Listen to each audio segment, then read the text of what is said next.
se oye. Muy bien. Espérate, yo voy a poner un mensaje. Muy buenas tardes a todos. Agradecemos su presencia en esta cita cultural. Expresamos nuestro agradecimiento a la Secretaría de Cultura por tener esta iniciativa de los conversatorios literarios que se están consolidando como un patrimonio cultural de la ciudad y que debe permanecer como un punto de encuentro por encima de los avatares, de los giros de la política y de las administraciones. Es importantísimo mantener este momento, estos puntos de encuentro que contribuyen de verdad al fortalecimiento de la cultura local. Igualmente agradecemos a la Biblioteca Pública Ramón Correa por acogernos en este espacio y mil gracias al maestro Eduardo por aceptar nuestra invitación a acompañarnos en la tarde de hoy. Y desde luego agradecerles a ustedes su presencia que justifica pues este momento de encuentro.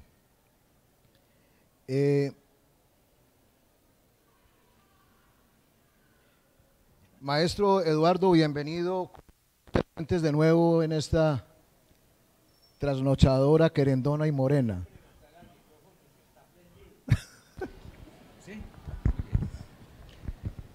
¿Cómo te sientes en Pereira?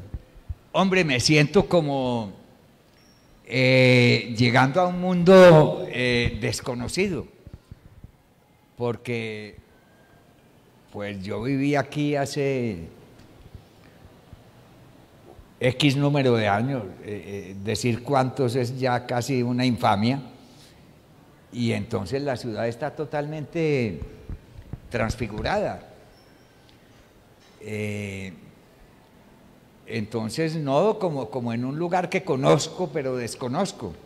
Lo único, la iglesia se había quemado y habían hecho una de Guadua, según entiendo, y ahora hay una iglesia distinta. La Virgen de la Pobreza sigue ahí, que alguna vez yo escribí sobre esa Virgen porque es una Virgen muy sui generis en la iconografía de las Marías católicas, porque es como medio egipcia y se insinúa un poco su cuerpo bajo el traje. En fin, esa Virgen me ha gustado mucho, creo que se llama la Señora de la Pobreza. Bueno, lo único que reconozco francamente son las iglesias, lo demás ha cambiado muchísimo. Y el Bolívar. Y Bolívar, que ahí sigue, no se ha vestido. No lo ha matado una pulmonía en pelota hace cuántos años, pobre hombre. Maestro, antes de avanzar en este conversatorio, es necesario leer unos datos para la claridad del público, que aunque yo sé eso es súper cansón y aburridor para vos, toca en beneficio pues sí, de la claridad. Muy bien. Eduardo Escobar nació en Envigado en 1943. Educado en la formación tradicional de la región antioqueña, estudió con los padres Escolapios y los hermanos Maristas y fue a dar al seminario de Yarumal un breve tiempo. Al abandonar el intento de santidad, como ha dicho de sí mismo, comienza a vivir en Medellín la aventura del nadaísmo, movimiento de vanguardia creado por el poeta Gonzalo Arango y del que fue cofundador con Amílcar Osorio, Alberto Escobar, Humberto Navarro y Darío Lemos en 1958. Es un lector, poeta, ensayista, cuentista, periodista, crítico de arte, diseñador, editor, entre otras entelequias. Actualmente vive en una finca en las cercanías de Bogotá, un lugar muy apacible. Obras publicadas. Su primer libro, Invención de la Uva, en 1966, poesía. Monólogos de Noé, poesía, 1967. Del embrión a la embriaguez, poesía 1969. Segunda persona, poesía 1969. Cuac, poesía 1970. Buenos días noche, poesía 1973. Confesión mínima, esbozo autobiográfico de 1975. Cantar sin motivo, poesía 1976. Antología poética del Instituto Colombiano de Cultura, aquí está el texto, un texto bellísimo además. Poemas de 1978. Correspondencia violada, cartas de los nadaístas en 1980. Escribano del Agua, poesía 1986. Gonzalo Arango, biografía 1989. Vámonos de fracasos por el aire desnudo, de Roldanillo, con ilustraciones del maestro Rayo en 1990, poesía. Nadaísmo crónico y demás epidemias, 1991, prosa. Cucarachas en la cabeza, 1991, poesía. Manifiestos nadaístas en 1992, esas son unas diatribas. Antología de la poesía nadaísta en Bogotá, 1992, poemas. La Rosa de Damasco, cuentos, Bucaramanga, del año 2001. Ensayos e intentos del 2001, prosa.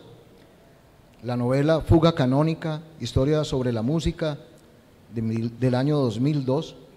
Prosa incompleta, del año 2003.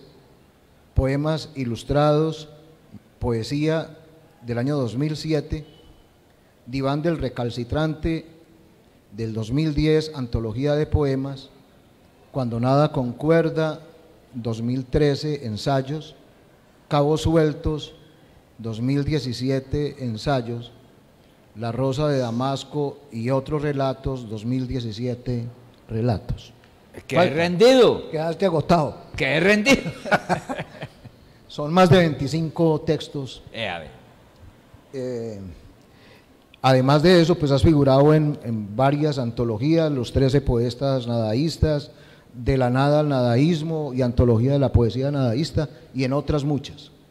Ha sido director de la primera revista de nadaísmo, La Viga en el Ojo, ilustrada por Álvaro Barrios y Pedro Alcántara Herrán, y que contó con colaboradores internacionales, especialmente mexicanos y venezolanos.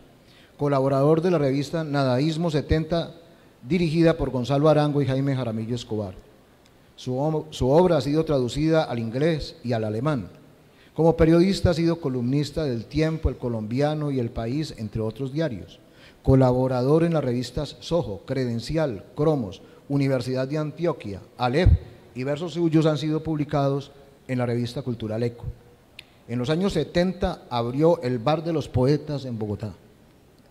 El Café de los Poetas. El Café de los Poetas. Rumbiadero más bueno que el carajo. Trabajó para varias emisoras y fue columnista radial de Caracol. Recibió el Premio Nacional de Periodismo Simón Bolívar en el año 2000 por sus columnas de opinión contravía publicadas en el diario El Tiempo. Hay gente que dice que los nadistas no trabajan. Que los nadistas no trabajan. Yo estoy rendido, hombre, con esa lista de cosas. Yo me voy a acostar ya. Así que, además de estos incompletos datos, hay sí una precisión necesaria. Cuando hablamos de Eduardo Escobar, estamos hablando de un escritor amigo muy cercanamente vinculado a nuestra ciudad desde hace varias décadas, tal como el propio Eduardo lo acaba de decir. ¿Qué ha significado Pereira para ti a lo largo de tu vida? Hombre, Pereira, pues imagínate que representará, si me casé aquí, pues la ciudad donde me casé, aquí nacieron mis dos primeros hijos en la clínica del Seguro Social. No sé si la habrán tumbado para ver un parqueadero, ¿estar ahí o qué? Sí. Sí, sí. Bueno, tiene esa importancia y tuve muy buenos amigos aquí, pues. Sí, la familia Marulanda y el diablo famoso Héctor Escobar y y Arango Abad, Mario, que era una persona bellísima, que vivió aquí muchísimos años, el hijo de doña Ercilia. En fin, mucho tiempo, muchas experiencias. Tomaba ácido lisérgico y esas cosas por allá en esos nacideros de la quebrada del Otún, por allá. En fin, muchas cosas. A la muerte de Héctor Escobar, escribiste una muy bella columna que titulaste Un diablo llamado Héctor. ¿Qué significa literariamente hablando Héctor Escobar? ¿Me leo la columna? Yo Pues me la no, encontré ayer. Pues, si no sé si quiere, charla. Bueno, hombre, Héctor, a ver, hombre, en la columna está muy bien sintetizado. Yo no sé cómo conocí a Héctor, hombre, pero ya te digo, yo tenía muy buenos amigos aquí de Dedo Parado, los Marulanda, pues, de la lavandería Élite, y Mario Arango, pues esa era como la pequeña burguesía, los Jaramillo, Héctor Manuel y Julio César, como la burguesía, la burguesita aquí.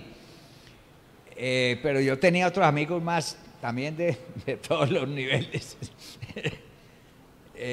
Y uno de ellos era Héctor, que vivía por ahí en el barrio Providencia, donde yo le conocí todo el proceso, porque él al principio leía mucho esoterismo y todo, pero él se fue como obnubilando con esa vaina satánica, ¿sí? Y bueno, aquí cuento, un diablo llamado Héctor. Esta columna fue publicada en El Tiempo, yo no sé,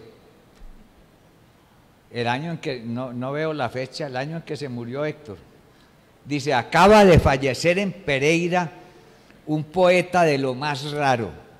¿Usted la leyó ayer? Sí.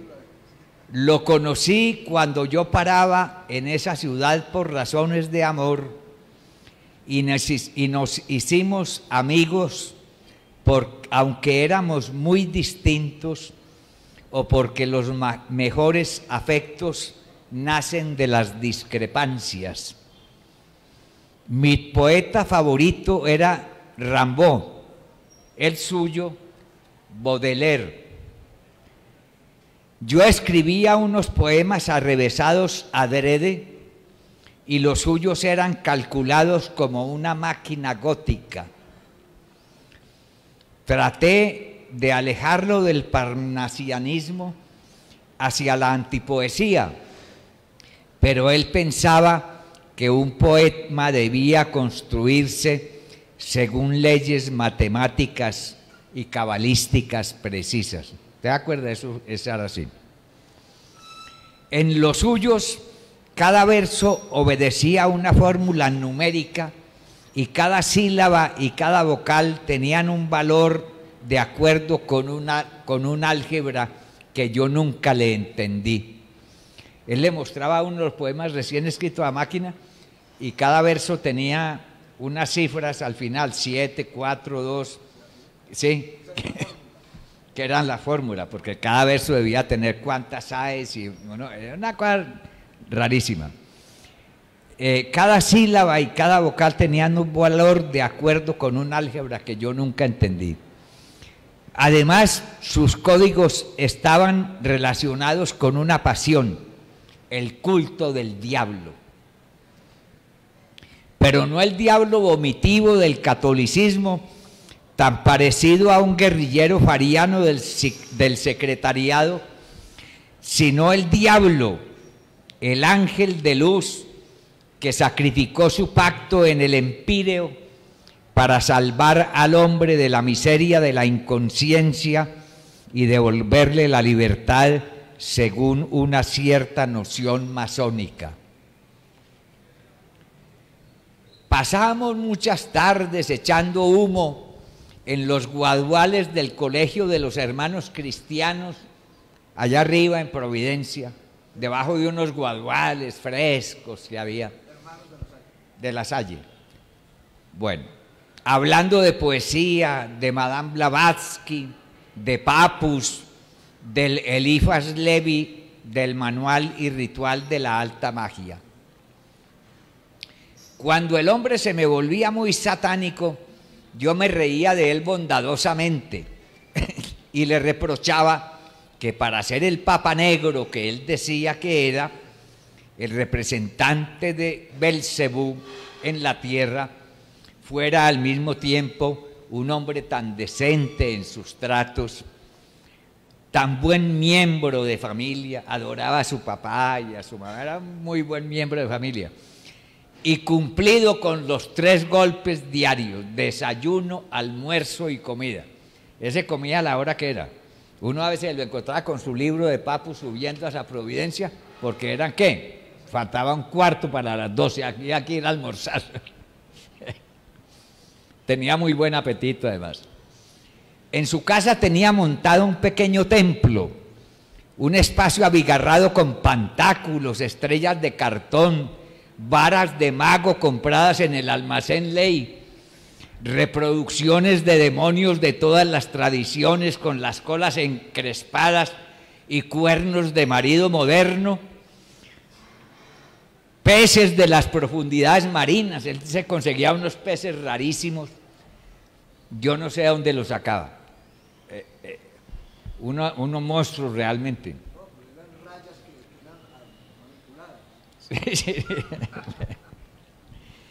Peces de las profundidades marinas y uñas de la gran bestia que les compraba a los yerbateros de Río Sucio en la plaza de mercado. Pero ¿quién va a creer el diablismo de uno que se llamaba Escobar Gutiérrez como si fuera un vendedor de zapatos Croydon? Le decía yo, y él me aseguró que tenía un nombre arcano que solo conocían él y don Sata. Muy gracioso. Ustedes no me van a creer. Una vez lo invité a Cali a tomar ácido lisérgico en el mini apartamento del poeta nadista Elmo Valencia y me hizo ver al diablo en persona. O mejor, el aspecto espantoso de la creación encarnado en los rostros de mis amigos, en las patas de las mesas, en el interior combustible de las paredes que ardían como si hubiera un incendio, la fealdad suprema. Es verdad, yo casi me muero del pánico. Afortunadamente había un psiquiatra que me dio unas pastillas, o si no yo me hubiera tirado por una ventana. Fue la noche más espantosa de mi vida. Este hombre me hizo ver el demonio. Yo dije, hay que encender la luz, porque yo ya tenía experiencia en el ácido lisérgico. Dije, hay que encender la luz, porque estábamos en la penumbra. Y cuando intentamos conectar la lámpara,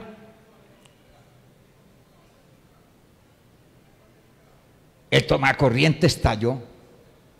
Juepucha susto, eso sí es susto. Chisporroteó como si estuviéramos siendo recibidos en el Averno con los fuegos artificiales de los pedos de su espeluznante socio. Casi me mata el estupor, hasta que descubrí que el maldito podía vencerse por la risa, que es el miedo la mejor de sus armas. Y me quedaron estas enseñanzas metafísicas. Primera, que el diablo no es más que el bufón de Dios. Y segunda, el don de hacerme invisible. Eso no les puedo explicar cómo se hace porque es muy peligroso.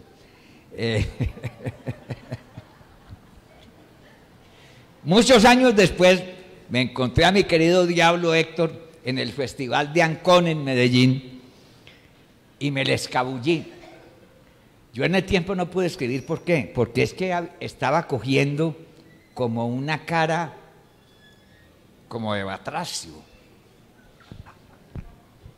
Se le estaban saliendo los ojos y se le había hinchado como es, ¿usted se acuerda o no? ¿Sí? Y se había casado con una muchacha lo más bonita que la enloqueció al fin. Es una historia rarísima. Sí, sí, con el yoga tantra y todas esas cosas. Bueno, porque iba a dormir en mi casa y yo me había... El Festival de Ancón, para los que no sepan, fue como un busto de los pobres. Un busto de los pobres que hicieron en Medellín, Carolo. ¿Qué hicimos? No, yo fui solo un espectador, porque yo me metí mi ácido también allá, y entonces me encontré con el diablo y yo caí, me muero del susto, y entonces yo le dije, no, Héctor, que si me vas a posar en tu casa, yo le dije, más tarde hablamos, y yo me le escabullé en la multitud. Había ido adquiriendo en sus rituales un aire de batracio, y su mirada, que siempre fue intensa, porque siempre tenía desde joven unos ojos negros que lo clavaban a uno en el piso, así, ¿sí? Entonces te bombardeaba como con salvas de cuchillos. Ahí entendí por qué a veces, esto es verdad, cuando paseábamos por Pereira, las lolitas al verlo salían corriendo o se desmayaban en un delicioso agitar de patitas. Sí. ¿Verdad, hombre? La última vez que lo vi de paso en la Perla del Utún, como enviado del tiempo en la Vuelta a Colombia, le pregunté, ¿qué hubo, hombre, Héctor, y en qué andas? Y me dijo que seguía de diplomático de Luzbel en la ciudad de Remigio Cañarti, que estaba estudiando los sefirots y que para ganar el pan daba clases de religión en un colegio departamental. Ustedes se imaginan, el diablo haciendo hostias, el diablo enseñando religión en un colegio departamental. Ay, hombre. El cónsul del diablo dando clases de religión en Pereira, hombre. Pero supongo que así funcionan siempre las cosas en las diócesis de Darío Castrillón. Sí. Dicho sin ironía, naturalmente. Ahora solo me queda desear que el diablo le conceda a su misionero un apartamentico decente, con aire acondicionado, y que le preste un tarot para que se entretenga por toda la eternidad. Ese es el homenaje que le hice al diablo. Sí.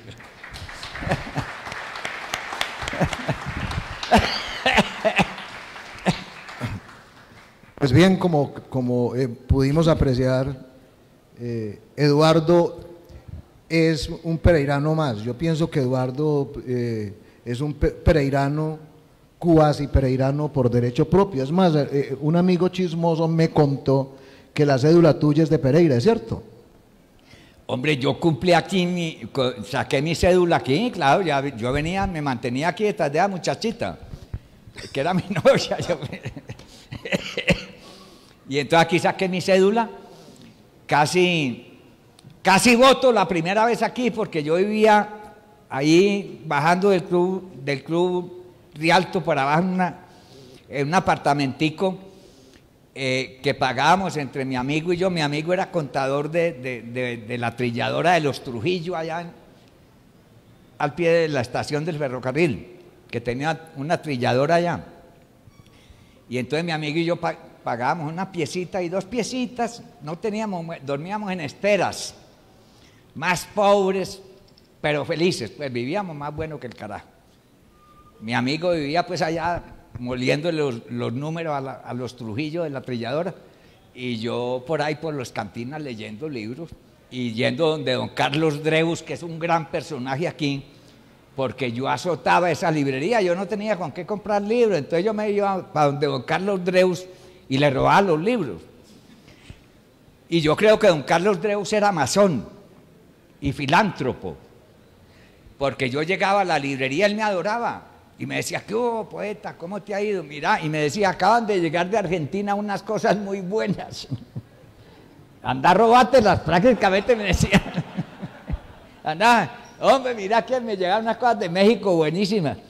Y yo iba y me la metía por aquí debajo de la camisa y salía, don Carlos, buena tarde. Adiós, Rosina, que se llamaba la secretaria de él. Rosina, buenos días. Me adoraban, me dejaban robar los libros, yo creo. Pero yo iba a contar algo más a partir de eso. Don Carlos Dreus con su sombrero y sus cargaderas, una belleza de hombre. Un hombre muy brillante y Ah. un verdadero filántropo realmente. Sí, Debía ser un final, pues si Sí, me, sí. me los ponía de papaya. Bueno, maestro, después de esta sesión de cadeneta y moño, como decía mi abuelita, vamos a otro escenario. La reseña que acabamos de leer contiene más de 25 libros publicados. Nos muestra un ser humano movido por una irreductible vocación literaria confirmada a través de muchos años, como lector, poeta, ensayista, cuentista, novelista, periodista, crítico de arte, editor. Sin duda, usted es uno de los más fecundos escritores del nadaísmo, si no el que más. Bueno, no, siga. ¿De dónde le salió el bicho ese que le inoculó la fiebre de leer y de escribir a usted, hombre? Hombre, esas cosas son inexplicables. A mí me regalaron unos libritos cuando hice la primera comunión. ¿A qué edad hace uno la primera comunión? A los 7 años, 6 años. Ya los niños no hacen la primera comunión, ¿cierto? Ya ahora se cuenta el proceso espiritual por el primer bareto. En mi época era la primera comunión. Y yo me enamoré de los libros desde mis primeros libros. Y de antes, ya los libros me gustaban. Y te digo que no hay cosas que me encante más que un libro. Por eso vivo en una finca. Yo vivo encerrado en una finca, una casa llena de libros. Y leo, y leo, y leo, y leo. Leo hasta dormido. Por la noche cierro el libro y lo pongo en el nochero y sigo leyendo otro libro parecido a ese. A veces me despierto mamado por la mañana, ¿viste? Porque me leo unas cosas grandísimas. ¿Cómo llegó el nadaísmo a usted? ¿Usted cómo llegó al nadaísmo, maestro? Hombre, esas también son cosas inexplicables, hombre. Yo vivía muy aburrido con todo lo que mis papás me proponían. Que es que volverme profesional. Mi mamá me decía que es que un amigo de ella que había empezado de mensajero que se llamaba el doctor Múnera, que había empezado de mensajero en la Colombiana de Tabaco y que había terminado de gerente a los 40 años. Y yo dije, no, 40 años yo no. Entonces mi mamá me ponía unos ejemplos, es que un primo de ella que se había ido para Armenia y que había comprado un marranito y después había terminado dueño de Media Armenia. Entonces yo decía, no, qué pereza ser uno dueño de Media Armenia. Y entonces aparecieron los nadistas, hermano, y yo dije, voy a ver qué es lo que esta gente quiere. Y entonces hice ahí mi amistad con Amílcar primero, y después con Gonzalo, y después con los otros, y ahí me quedé, ahí hice mi vida. Amílcar era a propósito de Santa Rosa. ¿Sí? Amílcar era de Santa Rosa de Cabal. Pero toda la vida vivió en Sí. ¿Cómo explicar que un adolescente, vos en esa época tendrías que 15, 16 años, Claro. ¿sí? 15 años. diera el salto del seminario de Yarumal a los actos escandalosos que sacudieron la cultura paisa hasta la simiente y que tuvieron resonancia nacional,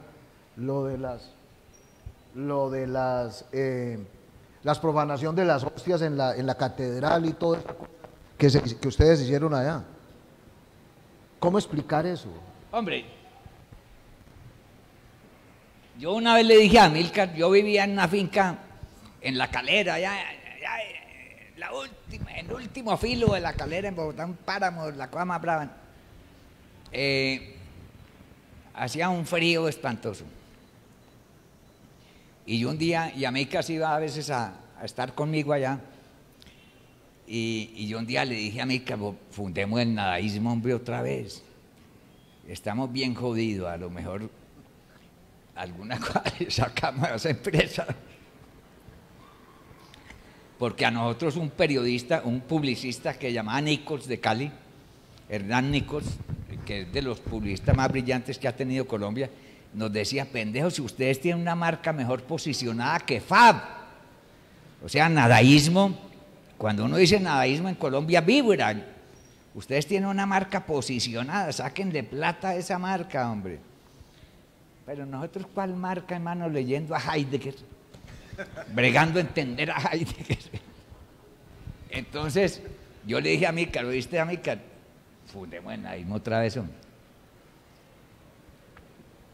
Y me dijo a mí: Eduardo, lo que pasa es que en Medellín nosotros nos dejábamos crecer el pelo así y eso era un escándalo. Una vez dijimos: pongámonos todos medias rojas, y salimos un día todos de medias rojas y camisas rojas. ¡Qué escándalo tan hijo de puta! Un día nos fuimos a tomar té, porque en Medellín el té era para los maricas y las señoras. Los hombres no tomaban té. Entonces nosotros nos íbamos para Santa Clara a tomar té, a la heladería Santa Clara, y la gente se paraba a mirarnos por las vitrinas, tomando té, a comer banana split. Los hombres no comían helado. Un antioqueño berraco tomaba aguardiente y si acaso pues tinto cargado. Pero helado no. Banana split, ¿no? Banana split, no, banana split era para las señoritas. Entonces, escandalizar a Medellín era muy sencillo. Entonces Amílcar me dijo: Eduardo, es que no, en esa época nosotros escandalizamos ese pueblo poniéndonos, ahora necesitaríamos una parafernalia como la de los Rolling Stone, sí, para poder escandalizar a Medellín, o las bombas de Pablo Escobar. Después de las bombas de Pablo Escobar, ¿quién se asusta con 4 poetas pendejos con el pelo largo? El nadaísmo tuvo un profundo impacto en la vida, no solamente cultural, sino en la vida social de los colombianos.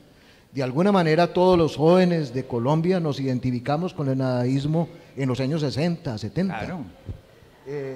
Y pienso que la presencia de muchos muchachos aquí sigue hablando de la vigencia del nadaísmo como una postura alternativa de la juventud frente a una decadente sociedad que correcto. Se repite. Bueno. Y que no, yo he pensado en estos días, hablo para los más jóvenes. Nosotros cambiamos muchas cosas en este país sin matar a nadie. Nosotros hicimos más por este país que las FARC. En mi próxima columna del Tiempo, sí me la publican, cuento cómo cuando Gonzalo Arango, cuando el hombre llegó a la luna, un tema muy de coyuntura que debe ser traído a cuenta. Cuando el hombre llegó a la luna, Gonzalo escribió en el Tiempo un poemita que decía que Armstrong, cuando había pisado el suelo lunar, se había tirado un pedo y que era un pedo inmortal. Y al otro día lo llamó el director del Tiempo, don Roberto García Peña, que ya no leía las columnas de Gonzalo antes de publicarla porque Gonzalo era una columna angelical, pues ya estaba de cristiano nuevamente y todo eso. Entonces don Roberto ya no leía las columnas, yo que las mandaba a imprenta para que de una vez las levantaran. Y entonces al otro día don Roberto volaba una y un pedo inmortal, y llamó a Gonzalo y le dijo: Gonzalo, yo con ese pedo suyo en las páginas editoriales de mi periódico lo considero como una traición que usted me hace, y lo sacó del Tiempo. Y a los poquitos días Klim escribió una columna donde dijo la palabra culo y ya nadie estriló, ¿sí?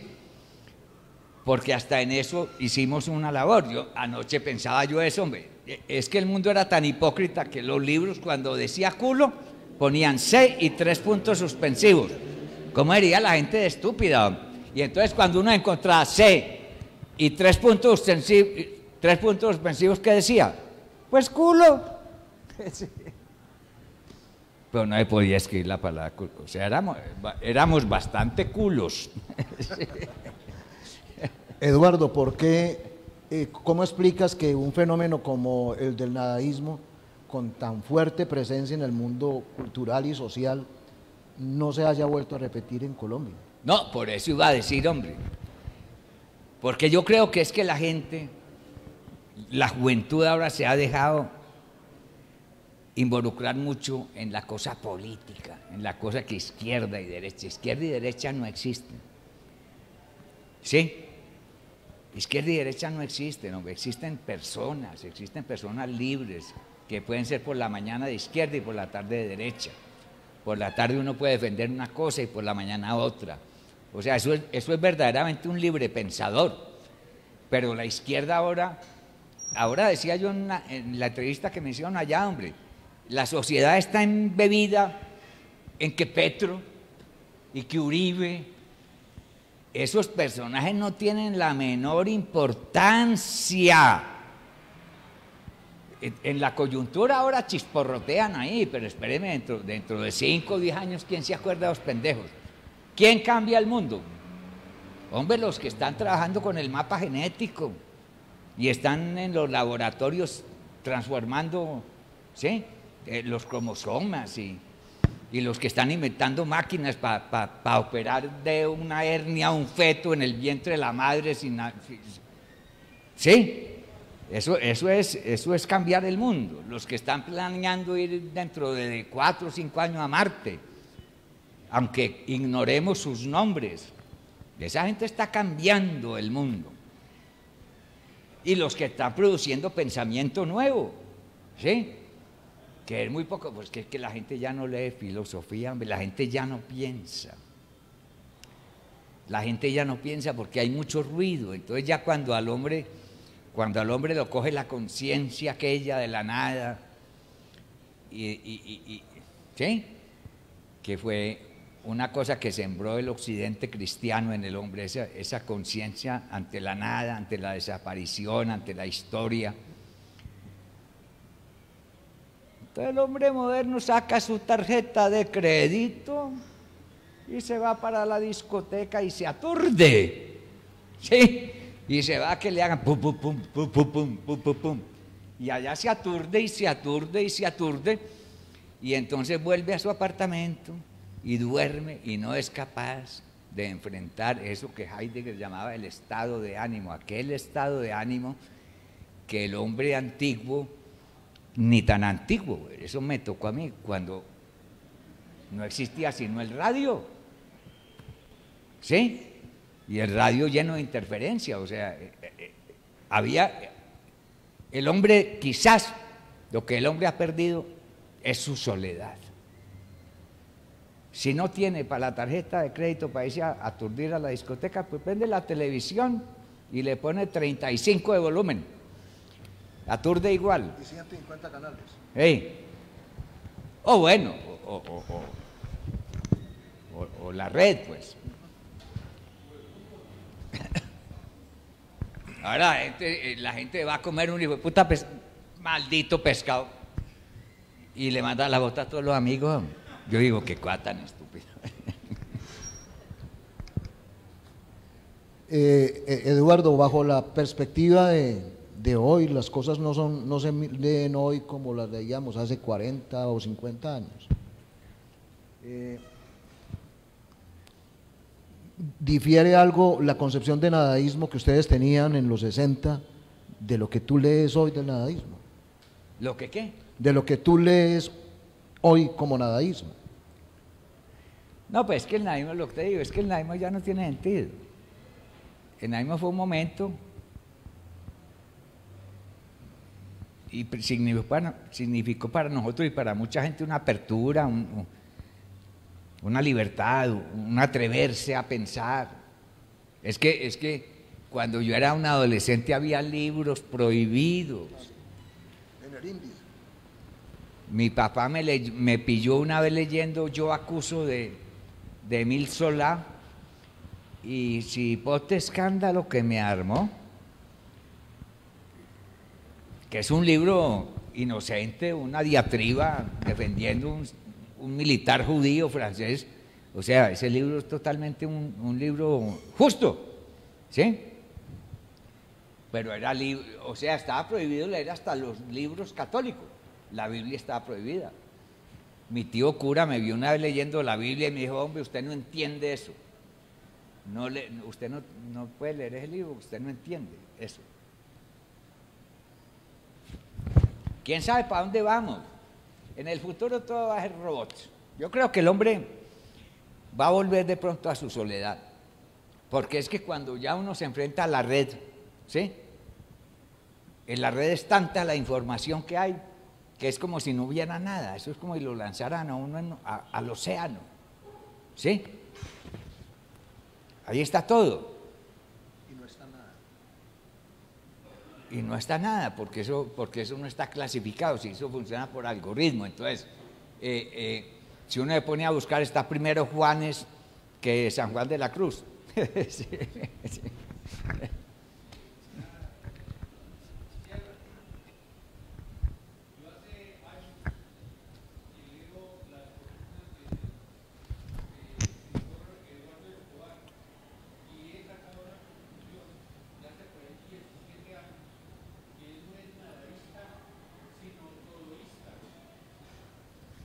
Hombre, sí, es posible. No, porque es que el único analista que queda es J. Mario.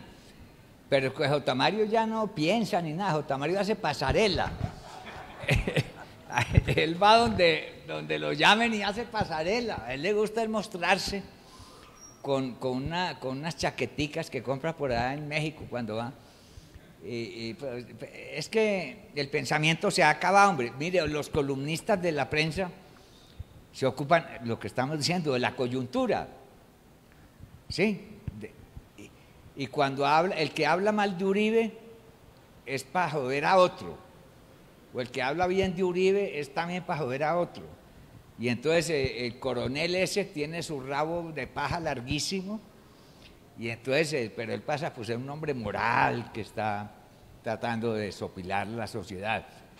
María Jimena Duzán no dijo nada cuando Samper, ella era cónsul en Barcelona, entonces ella come callada del elefante. Entonces lo que hay es mucho ruido, pero no hay pensamiento, hombre. Yo trato de producir pensamiento, desafortunadamente desde por aquí es muy difícil, pues porque uno no está bien educado, ¿sí? Lo que Gonzalito Arango una vez nos decía, no jodan más con esa idea de cambiar el mundo, muchachos. Para cambiar el mundo primero terminen el bachillerato. Terminen el bachillerato. En la página de internet que te identifica hay un bellísimo texto tuyo donde te reconoces primero como lector, como un lectoescritor. Y a través de tus libros, en los ensayos especialmente, en tus columnas, Cabos Sueltos, por ejemplo, ese libro, te ocupas mucho de los autores, de las lecturas y de temas de ese tipo, dando un testimonio muy rico de tus lecturas que tú nos has comentado. Eres un lector pues impenitente. Cuando vos lees, ¿tienes algún sistema metódico para leer o lees al azar? ¿Cómo lees vos? Hombre, yo a la librería, yo soy, mi papá decía que eso no se debe decir. Yo no iba a decir que soy pobre, pero yo pobre no soy, pues, porque tampoco, pero tampoco soy rico. Entonces yo, cuando me consigo unos pesitos para ir luchándola, y tengo una medio pensión, entonces yo me voy para las librerías y yo me dejo llamar al corazón. Hay libros que me dicen: llévame, ¿sí? Llévame. Entonces yo a veces, si no sé bien, yo llamo al librero de Lerner y le digo: ¿esta vaina qué es? Y me dice: no, y le digo: ven, que me lo llevo. Entonces, por un lado eso, pero también pico trochitas. Entonces hace 2 años, 3, con esta vaina de las FARC y todo eso, me puse a leer a Marx y a Lenin. Y leí un año eso. Me leí 5 o 10 biografías de Marx, me leí, en fin. Ahora estoy, como estamos en el Bicentenario, me leí Córdoba, Santander, las cartas de Córdoba, y entonces estoy picando en ese. Entonces hay cierta Sistematicidad. Sí, es bueno, coger paqueticos de conocimiento. ¿Cuántos diría el físico? Vos lees en esos formatos virtuales, vos sos capaz de leer, vos lees en formatos virtuales, en las tablets y en el computador. ¿Vos sos capaz de leer ahí? Hombre, sí leo cuando no hay más remedio,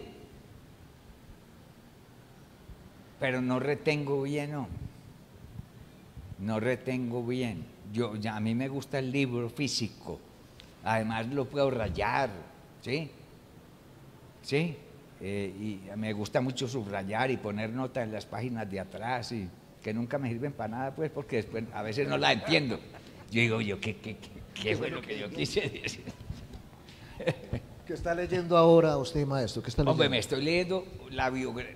Es que he leído varios libros al mismo tiempo. Antes no lo hacía. Casi toda mi cultura la he hecho en el trono de porcelana matinal, en el inodoro. Yo siempre mantengo un libro en el inodoro, entonces en el inodoro me acabo de leer una historia de las mujeres en 5 tomos así. Buenísimo, las estoy adorando, muchachas. Una historia de las mujeres buenísima. Estoy enamorado, yo siempre he estado enamorado de estas pendejas, pero bueno, lo terminé ayer, ese lo leí en el baño, 4.000 páginas, desde Atenea pues hasta ahora, hasta la última peronista argentina, una historia de la mujer muy buena. Eso, entonces yo leo varias, entonces eso lo leí en el baño, entonces para el tinto de por la mañana en la sala de la casa, me estoy leyendo una cosa enorme de Leonardo da Vinci. En la cama, antes de dormirme, estoy leyendo la biografía de Santander de esta señora Ángel, Amparo, ¿cómo se llama ella? Una señora bogotana, ¿no? Como de ascendencia antioqueña. Amparo Ángel. No me... Una biografía de Santander, pero buenísima. Que me enamoré de Santander. Le estoy cogiendo bronca a Bolívar. Estoy enamorado de Santander. Y me acabo de leer de ella también la biografía de Córdoba. ¡Qué personaje, José María Córdoba! Ese Bolívar era un criminal. Eso hay que cambiar muchos parámetros, muchos paradigmas que dicen ahora. Bolívar era un loco peligroso. Oíste, Eduardo, ¿y qué leían los nadaístas? ¿Ustedes tenían alguna circulación múltiple de textos? ¿Cómo hacían ustedes? Hombre, no, lo mismo. No, pues Sartre, Kafka, lo de la época. Los poetas surrealistas. A Milka le gustaba mucho Heidegger. Es que, hombre, mira, hombre, es que de estos suburbios de la cristiandad es muy difícil porque a uno lo educaron muy mal. Entonces uno, monolingüe, Es una limitación. es una limitación muy berraca. Porque traductor, No, y entonces los libros muy caros y los libros fundamentales se traducen a los 3, a los 4, a los 5 años. O más. Sí. Entonces antes mucha gracia. Eduardo Gonzalo Arango. ¿Ah? Gonzalo. ¿Qué significó para vos, Gonzalo?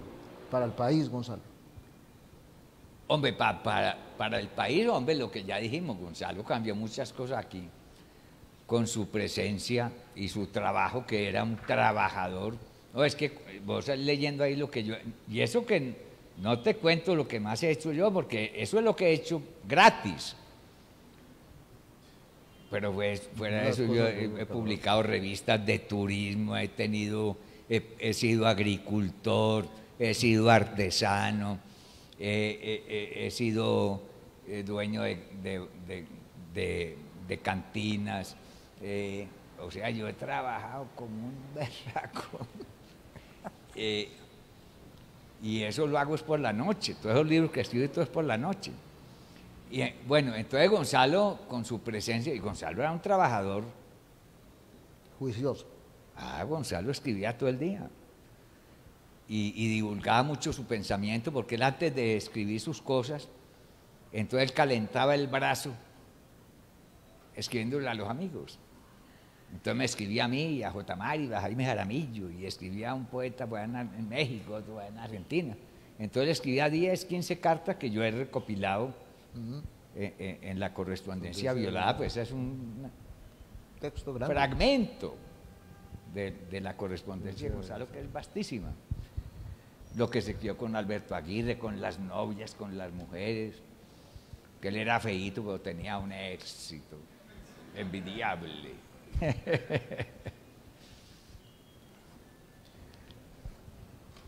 Según las huellas de tus publicaciones, del 66 que publicas La invención de la uva, hasta el 86 que sale Escribano del Agua, son alrededor de 10 libros de poesía, una labor frenética, especialmente en los años 60, 70. Al punto de que nosotros te reconocíamos, era como Eduardito, que te decíamos cariñosamente por ser el niño del grupo, Eduardito, y Eduardito era poeta, el poeta Eduardo. Cuando vos escribías o escribís poesía, ahora hablamos de eso, ¿vos crees en la inspiración? ¿Cómo escribías vos poesía? Hombre, Heidegger dice que el habla nos habla, verdaderamente. Ahora estoy haciendo un libro de poemas, que son reelaboración de poemas de esas épocas. He cogido un poema, cantidad de poemas que me gustan, y los he reelaborado. Pero, por ejemplo, yo escribí un poema que Jaime Jaramillo Escobar dice que es el poema, que es el mejor poema de la literatura colombiana en el siglo XX. Yo no sé por qué, bueno, yo también creo. Que es Cucaracha en la cabeza. La edición que hicieron de eso fue terrible. Yo recuerdo una muchacha muy cercana a mí, eso lo publicaron en El Mundo, hicieron una publicación, creo que fue en El Mundo, no estoy muy seguro. Linda. Hermosísima, con unas cucarachas, llenas de cucarachas. sí. Y resulta que esa muchacha era alérgica a las cucarachas. Sí. Entonces, cuando me vio tan interesado en el texto, se arrimó y vio este cucaracherío, casi le da un soponcio. Sí. Ese texto es un muy bello. Ese texto es raro, y ese texto me vino. O sea, hay poemas que yo he estado escribiendo durante 50 años y no he podido terminarlo. Y no soy capaz de cuadrarlo. Yo sé que siempre falta algo, al principio o al final, yo no sé dónde falta, pero no. Y eso de la inspiración, ¿vos qué pensás de eso? Pero las cucarachas, yo compré un radiecito en San Andresito y un día me di cuenta de eso, lo que cuento, que el radiecito, unas cucarachitas que me debía traer de San Andresito. Entonces salían del radio unas cucarachitas chiquiticas, me miraban así, y yo las miraba, entonces se volvían y se escondían. Y yo me empecé a interesar por las cucarachitas, y un día fui y escribí poema de una gentada, y ese poema tiene como 10 páginas. Extenso, sí, es extenso. Y yo, pues ahí le agrego a veces otro verso y todo, pero el poema está redondo desde que salió.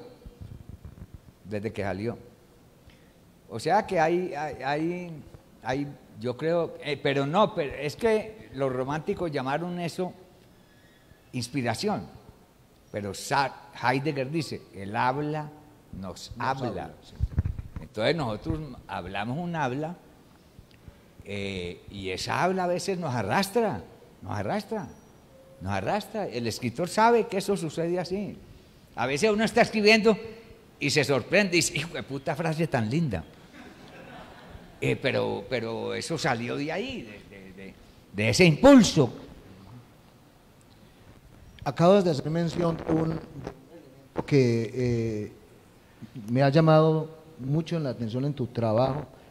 Uno cuando lee a alguien busca también explorar, como digamos, los métodos que hay en el proceso.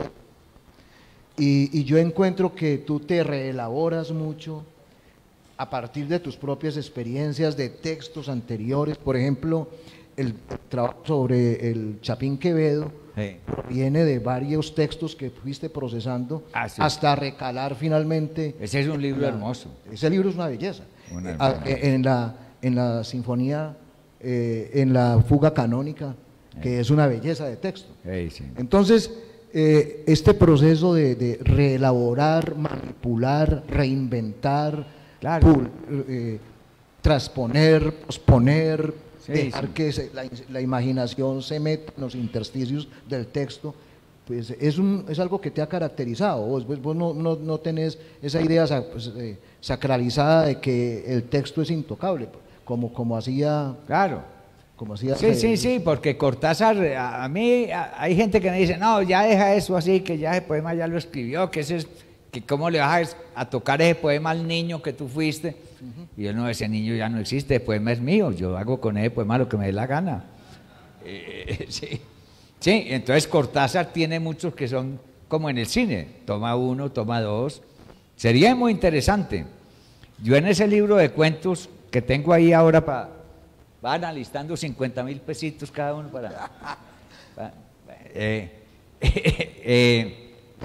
las rosas de Damasco tienen varias elaboraciones. Claro que sí. Y entonces amigos que me dicen, no, hombre, no jodas, hombre, no, pues ese texto es mío, yo puedo seguirlo reelaborando. Y en estos días descubrí que Cortázar tiene como en el cine, toma uno, toma dos, ¿sí? Y sería interesante hacer un día yo de pronto lo voy a hacer con un cuento de ahí que se llama El amor loco, que se puede escribir en tercera persona, en segunda persona, en primera persona. Yo he hecho ya el experimento. Y es el mismo cuento, pero se puede escribir de muchas maneras. Hay un cuento en Rosas de Damasco, justamente, hay un cuento en el que tú abordas aguas subterráneas, llama ese ¿La qué? Aguas subterráneas. Ese es muy difícil de leer. Ese texto es un texto muy interesante, a mi juicio. Sí, y leyéndolo tuve reminiscencias. Uno tiene vocaciones cuando lee apariciones. Volví a ver, me llevó incluso a releer el texto de Memorias del Subsuelo Sí, Jaime Jaramillo me dice que ese texto es muy bueno, hombre. Y yo te digo que ya ese lleva 2 reescrituras. Es correcto. Sí. Ya no he hecho. Qué pena. Yo sabía que nos iba a echar. ¿A quién? ¿A ella? Ah. No, a usted no. A usted que se le van a caer las pilas a usted, hombre. Entonces, Dostoyevsky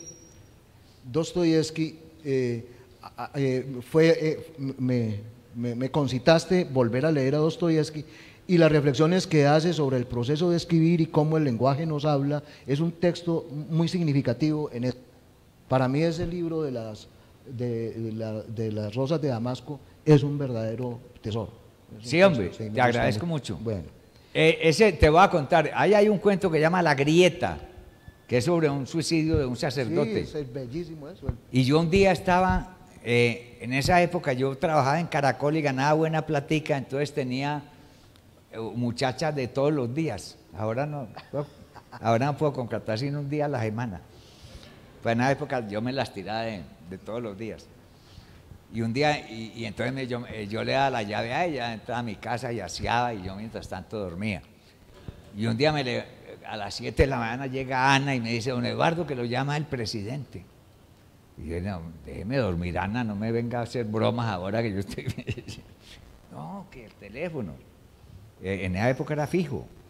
Yo dije, pero ¿cómo que el presidente, que Belisario Betancur? Pero no, Ana, no puede ser que me va a llamar mi Belisario Betancur. Y entonces al fin voy a las 7 de la mañana y yo digo, aló, ¿quién habla? Me dice, Eduardo, te habla Belisario. Es que me regalaron un libro tuyo, Las Rosas de Damasco, y leí La Grieta, y te agradezco mucho porque me levanté a las 3 de la mañana y cogí ese libro que lo tenía por ahí y leí La Grieta y haces una descripción del seminario donde estuvimos, porque él estuvo también allá. Estuve en Yarumal.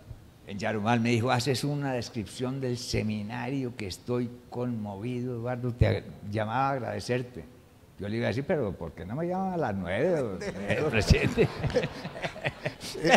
El viejo trabajaba desde las 5 de la mañana. Sí, el viejo levantaba a las 3. Felicíteme a las 9.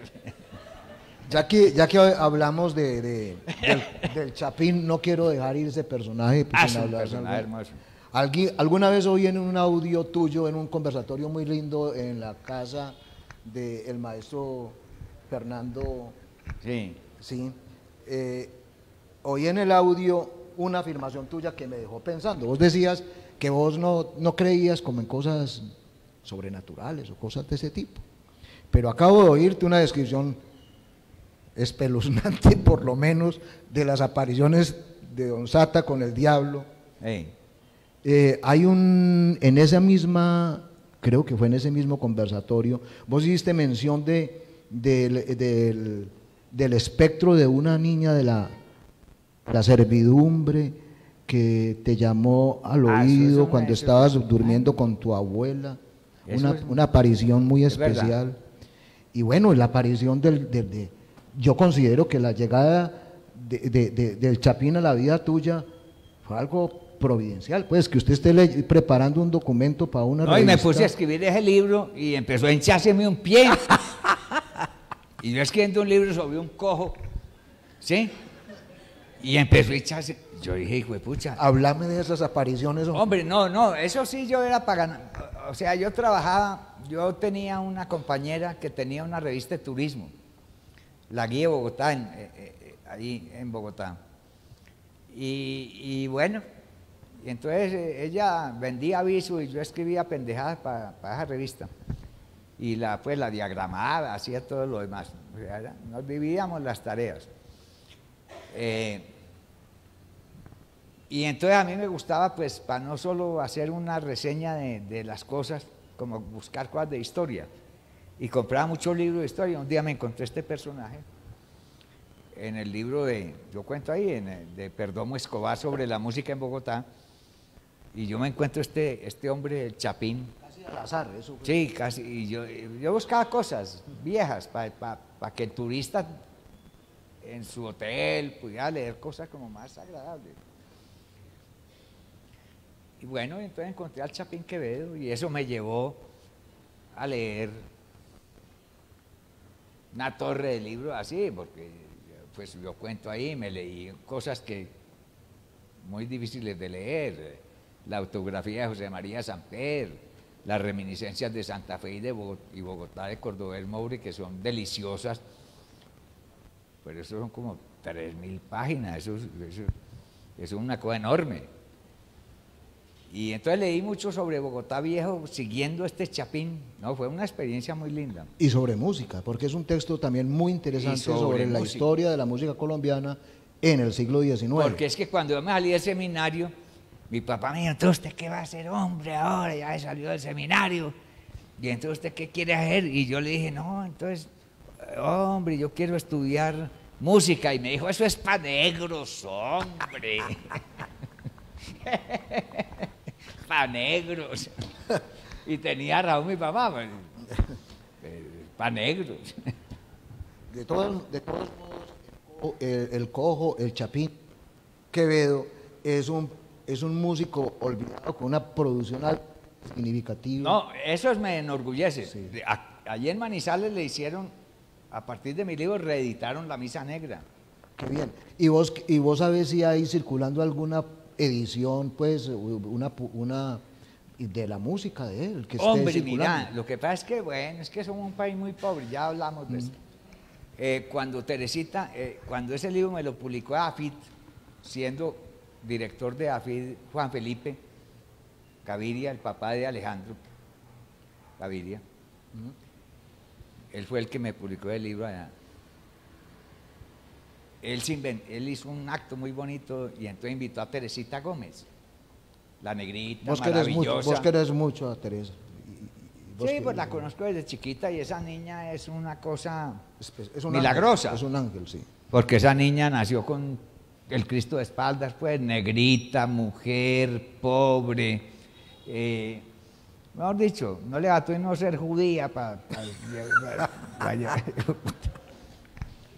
Sí, con todas las desventajas del mundo y logró hacer una vida muy linda en medio de mucho sufrimiento. Yo la adoro, bueno. Y entonces ella,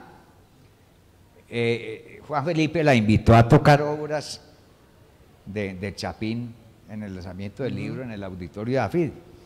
Y ella llegó linda, con un vestidito de terciopelo, raidito. Y conversamos un momento, porque ella está como, no sé, como triste ese día. Y yo le dije, ¿cómo te parece mi músico que descubrí? Y me dijo, tiene muchos errores musicales, Eduardo. Pero puede ser los copistas. De pronto, no sé si es deficiencia en la formación musical de él o si eran los tipos que copiaban las partituras en esa época, que cometieron muchos errores en la transcripción. Pues me imagino en Bogotá pues que ese era un loquito, que se cortó el pipí para mandárselo a una novia de regalo. El tipo era un exageradito. Ese nombre de la fuga canónica, que ese nombre viene de Bach, una suite muy breve, bella, breve y discreta de Bach. Sí. Se parece mucho también a la vida del personaje. A mí me parece que fue un acierto haber encontrado ese título para la novela. Como este personaje te invadió, porque es que son como obsesiones que se le meten a uno en el cerebro, ¿vos ya conjuraste al Chapín o vas a seguir trabajando? Hombre, mira, yo sigo estudiando la música. Lo que pasa es que yo no... si me ganaba el baloto, hombre, para conseguirme un equipo de asistentes, porque yo, ya te digo, entonces yo a medida que voy leyendo en las últimas páginas del libro, entonces, todo lo que encuentro de música, voy a la última página y pongo música, página 521, 321, 321. Entonces digo, algún día que me quedara tiempo, poner una secretaria, cójame toda esa biblioteca, busque la última página y todo lo que sea música, para agregarle a este libro de música, porque es que he descubierto montonones de cosas leyendo, pues,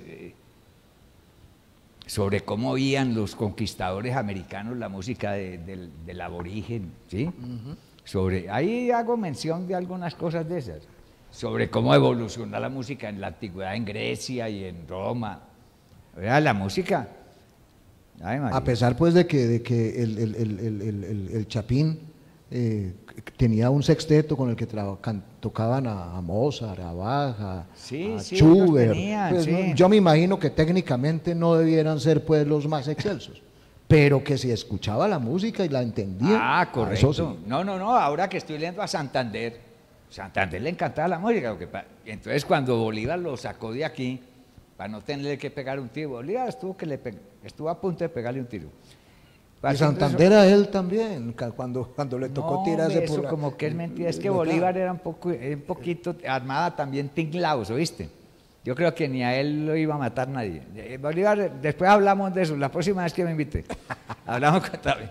Entonces en Santander, en el destierro, se dedicó fue a ver música y conoció a Paganini y oyó a Fidelio o sea, el hombre se dedicó allá, no se dedicó, pero sí oyó mucha música que aquí no se oía bien, porque a él le gustaba pues la música folclórica. Eduardo, cambiando de tema No, cambiando de tema, no que yo estoy que me fumo, hermano. Fume eso. Ya dejemos esto así. Oiga, hombre, ¿usted no tiene proyecto de escribir más novelas? Sí, hombre. Empiezo todos los días, cosas.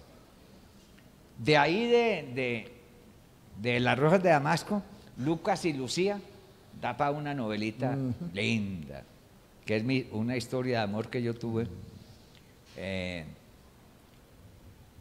y que es muy triste porque al fin yo fui a comprarle ya usted lo leyó, ¿Sí? yo fui a comprarle el amor a esa muchacha y no di pie con bola, ya cuando aceptó el billuyo y todo, no, qué vergüenza la mía, por Dios. Y después de haber sufrido tanto por esa mujer, yo digo, eso da para una novelita muy bonita, así tipo Marguerite Duras, esa minimalista. Pero no me queda mucho tiempo. Eduardo, vos Platón decía que la poesía no tiene puesto en la República Ideal. Y digamos desde el 86 hasta ahora, en estos últimos años, han aparecido creo que unos 4 libros de poesía tuyos. Mientras la producción en prosa ha sido muy abundante, de altísima calidad como lo hemos hablado, y tu trabajo periodístico ha alcanzado niveles altamente significativos. ¿Será que el pensador desplazó al poeta? Hombre, no, lo que pasa es que a medida que uno envejece, o digamos más bien madura, se da cuenta que la poesía es muy difícil. Un buen poema, no, un buen poema, o sea, es muy escaso. Hay mucha poesía en el mundo escrita, pero un buen poema, o sea, ni buenos poetas, ¿sí?, han escrito en toda su vida muchos poemas buenos. Un Eugenio Montale, bueno, hay excepciones, pues un Rimbaud, excepciones, pues no sé, un Whitman, bueno, un Shakespeare, pues que esos ya son Claro que uno desmesuras me decía un amigo que Hojas de Hierba era eso, que había de todo, poemas luminosos como el Canto General de Neruda, poemas luminosos y sí, otras. bueno, sí, Neruda sí era un verborreico ahí, pero tiene cosas muy bellas, también. Claro, obvio. Pero poema, hombre, Los Limones de Eugenio Montale, acuérdense, Los Limones de Eugenio Montale. Yo leo el poema periódicamente, y me muero de la envidia, ¿viste? Quiero ponerle una zancadilla a este hijo de puta. ¿Cómo me le ocurre escribir un texto tan bonito? Eduardo, tenemos que echarnos para el periodismo ya, para estar cerrando. No, y para ir al bar, hermano. ¿Cuál bar, hombre? Que yo me estoy enloqueciendo de ganas de fumar. Voy a empezar a romper la silla. Biblioteca, hombre. Estamos hablando de tus trabajos periodísticos, especialmente del Contraescape, un trabajo muy interesante, en el que has venido una de las voces más claras del libre pensamiento, que lo acabamos de escuchar,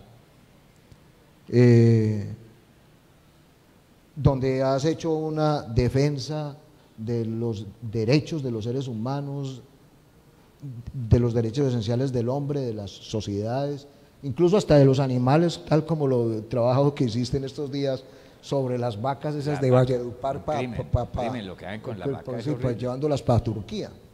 No, es que los animales, los hombres somos unos animales muy raros. Yo no lo critico porque todos los animales son predadores, hermano. La gallina come las lombrices,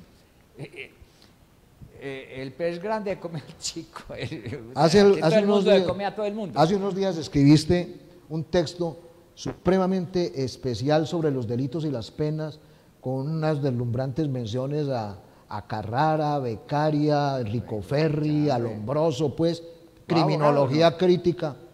¿Vos sos abogado o no? Pues hombre, se me nota a ratos. Sí. Sí, Becaria es muy interesante. sí, becario es muy interesante. Y toda la discusión pues que abordó incluso Foucault sobre el manejo de vigilar y castigar, para llegar a una conclusión. Tráiganle la vitamina este. Óigame, de Foucault sobre vigilar y castigar, para llegar a una conclusión de apuño. Es que en Colombia la justicia es para los de Ruana.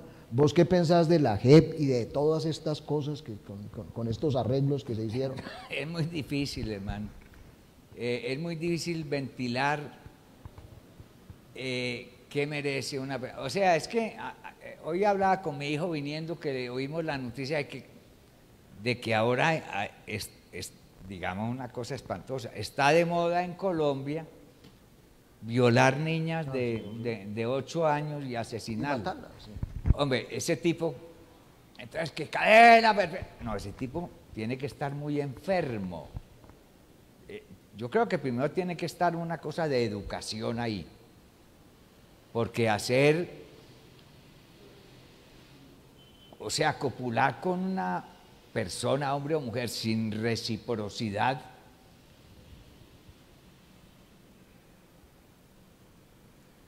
pues eso es una estupidez. ¿Sí o no? O sea, tiene que ser uno muy bruto. Yo creo, no sé, o sea, ya llega uno ahí a ese tope. ¿Ese por tipo qué es? O sea, que es digno de castigo, de compasión. Obviamente hay que retirarlo de la cercanía de las niñas. ¿Sí? En fin. Entonces, esta gente de las FARC, hombre, ellos leyeron mal unas cartillas, sí, que yo también las leí. Lo que pasa es que a mí no me gusta pelear, porque es que yo le decía a mi hijo esta mañana, hombre, a mí me da como asco pegarle un tanganazo a un tipo, porque las babas y todo eso, a mí no me gustan los fluidos de los demás, a no ser que sea una persona que uno ame. Pero los fluidos de las demás personas, la sangre, las babas, la saliva, entonces la gente que pelea, que boxea, que mata, que cogen un tipo y lo despedazan, hombre, ¡qué asco! ¿Sí? A mí me daría asco. Yo a veces, cada vez me gusta menos la carne. Repito, los hombres somos unos animales muy raros que nos abrogamos el derecho de coger otro animal y despedazarlo y comérnoslo o botarlo a la basura como están haciendo en Bogotá con los venezolanos. Son conocidas posiciones críticas frente a los totalitarismos de todos los pelambres, entre ellos Venezuela, Cuba, etc. El nadaísmo, todos nosotros los que vivimos en la década de los 60 encontramos en la Revolución Cubana un paradigma, pues, un faro que mirábamos y nos deslumbró. Qué equivocación tan berraca. Háblanos de eso. No, que yo también pensaba que una vez mi papá, cuando yo recién me casé, mi papá fue a mi apartamentico en Medellín, por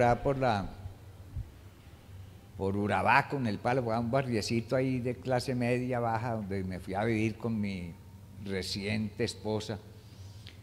Y yo tenía el apartamento lleno de afiches del Che Guevara. Yo tenía Che Guevara, no me gastaba y no en el baño.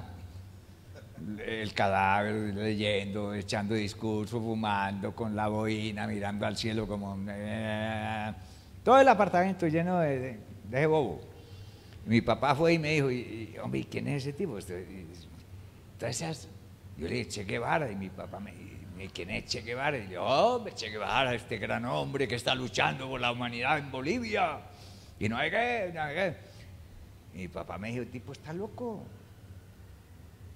Y como un tipo abandona a sus hijos y su mujer por ahí, puta, parecía, no, mi papá no es hijo, puta. Y ahora... yo pienso, claro, Che Guevara era un psicópata, pues porque yo me lo leí también todito. Bueno, todito no, pero sí leí muchas cosas sobre ese tipo. Ese tipo era un enfermo. un enfermo sexual, un enfermo de todas maneras, era un enfermo, lleno de cosas como místicas. Y Fidel Castro, un tirano como cualquier tirano que ha inventado el mundo, ¿sí?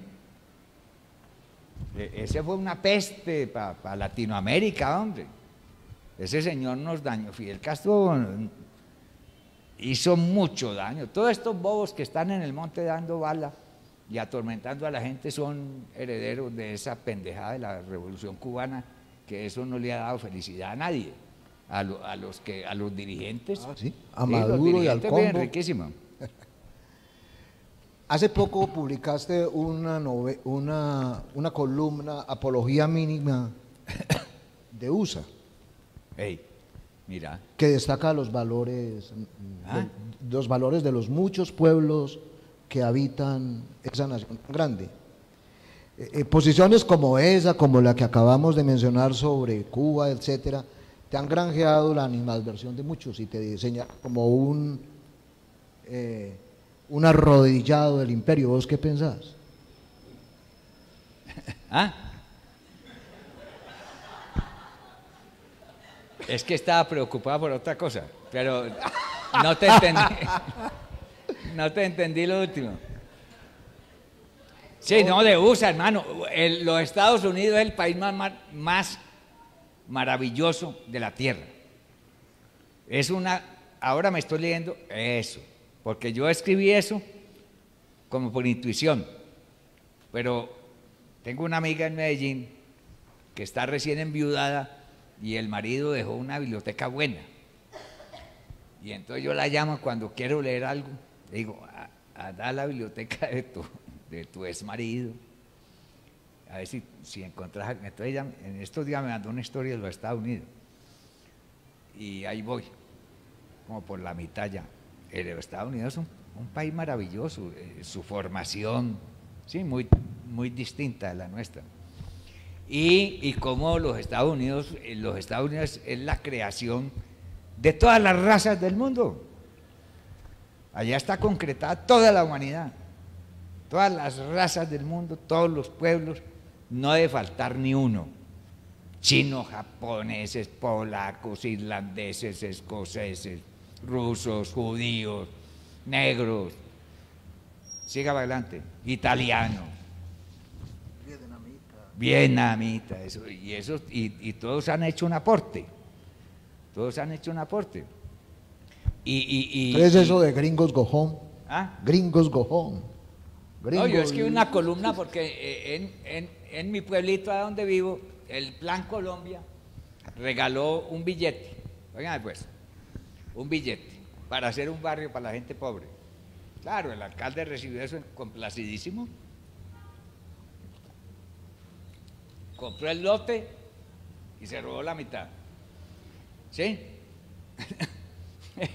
Con unos compadres, ¿sí? Lo otro lo adjudicaron como les dio la gana. Yo a mi trabajadora en la finca le dije, vaya hermano, yo le doy el tiempo libre, vaya, hágase a su casa allá. Y volvió y me dijo, no, don Eduardo, ya todo está adjudicado. A gente que tiene, ¿sí? Gente que ya tiene. Eso no es para pobres, don Eduardo.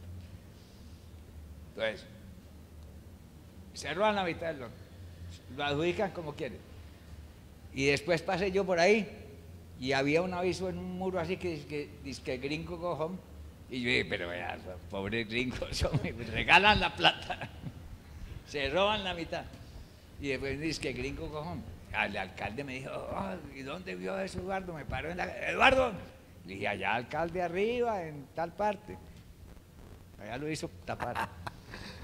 Eduardo, ya no podemos abusar más de la vejiga, de las ganas de fumar y de las ganas de tomarse el otro. Entonces, para finalizar este desilvanado conversatorio, Eduardo, no sin antes agradecerte la paciencia y generosidad. Al cabo de toda una vida de ser literato, seguramente vos te has preguntado, como casi todos lo hacemos, ¿para qué poetas y para qué poesía, como decía Hölderlin, en tiempos de penurias? ¿Vos qué piensas de eso? No, hombre, no, siempre vale la pena. Lo que pasa es que no se da. No se da fácilmente la poesía, pero... hombre, yo no sé. Yo disfruto mucho leyendo. Y creo que inclusive la gente mala del pasado era como más sólida. Yo le decía a Alejandro Gaviria, que alguna vez me visitó allá en mi casa en San Francisco, yo le decía eso, hombre, mire todos los líderes de antes, Churchill, ¿sí? Stalin, el mismo Hitler, ¿sí? Laureano Gómez, Alfonso López Michelsen, ¿sí? Belisario, son hombres de libros. Y por dañinos que hayan sido, yo no creo que hayan sido tan dañinos, yo creo que Belisario hizo lo mejor que pudo y yo no creo que, yo peleo con mis hijos porque a veces me dicen, que el presidente, y yo le digo, hombre, no, que Rockefeller. Hombre, yo no creo que Rockefeller se levante todo el día a decir a quién le hiciera daño yo. No, él hace lo que tiene que hacer, negocios, que a veces daña y a veces, pues, es verdad. Pero yo no creo que nadie se levante a hacer daño. Pero la gente era como más sólida cuando era gente de libros. O sea, comparar actualmente a César Gaviria con Laureano Gómez es difícil. Laureano Gómez es un hombre muy culto. López Michelsen. Los ensayos literarios de López Michelsen son pero supremamente buenos. Hace días leí un libro de un muchacho sobre Canning y Bolívar. Es que hace días Soho hizo una fiesta para celebrar el número 100, creo, y como yo he sido colaborador de Soho, me invitaron a hacer disque el papel ahí, bueno, entre esa cantidad de muchachitas ahí con todas las cositas por fuera. Yo me fui y pasé una noche, y entonces a la entrada al Salón Británico del Tequendama había un señor ahí, un busto, y abajo decía, mi vida me satisface porque restableció el equilibrio del universo. Y yo dije, vea, hombre, es raro que Simón Bolívar decía cada rato eso, que él había restablecido el equilibrio del universo. Y a mí me parecía raro que Bolívar dijera eso. Y entonces miro a ver quién es el del busto, dice Canning, que era un ministro inglés de la época de Bolívar. Y hay una amiga filósofa de la Nacional que a veces va a visitarme a mi casa, y entonces al otro día fue y me dijo, ay, ¿cómo le fue en la fiesta? Y fue con un amigo y nos tomamos una cerveza ahí en el parque, y le conté esto, mira, hombre, que voy allá y entonces encuentro ahí una vaina y que el equilibrio del universo, y es un tipo que es que Canning. Y María Dolores me dijo, un hermano me escribió un libro que se llama Canning y Bolívar. O sea, ¿eso es mágico? Yo le dije, ¿cómo así? Y entonces me regaló el libro que llama Canning y Bolívar, escrito por Juan Diego Jaramillo, un muchacho que fue director del Siglo y que se murió en un accidente de tránsito ahí cerca de mi casa. ¿Eso es mágico? Y entonces ella me regaló este libro. Yo le dije, no, pues me tenés que mandar el libro a tu hermano. Y es un libro magnífico, de los mejores libros. Yo escribí una columna sobre eso, que jodieron al pobre Duque, que porque dijo que los padres fundadores nos habían ayudado. Eso lo analiza Juan Diego Jaramillo en ese libro que se llama Bolívar y Canning. Y ese libro lo escribió él allá en Londres, zapoteando papeles en el Foreign Office y en los archivos de Londres. Un libro, el berraco es bueno. Prólogo, Laureano Gómez, pues, él fue director del Siglo. Qué prólogo tan bueno, hombre. Qué conocimiento de la historia europea y de la historia. O sea, ningún político nuestro moderno. ¿Usted se imagina a Roy Valera escribiendo poesía? Bueno, eso es una sinvergüenzada. Una sinvergüenzada. Sí.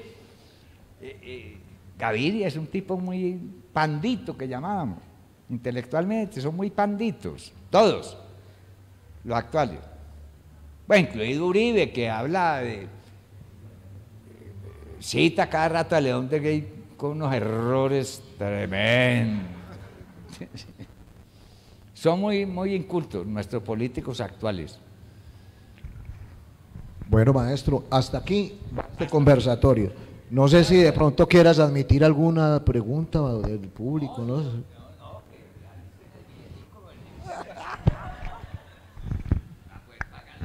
Bueno,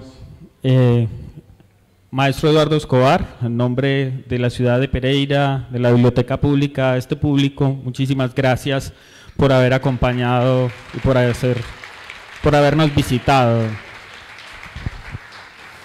Y a ustedes también muchísimas gracias por acompañarnos en un Café Con. Los esperamos el 27 de agosto, vamos a tener invitada a Patricia Lara, para que estén pendientes también de nuestras redes sociales.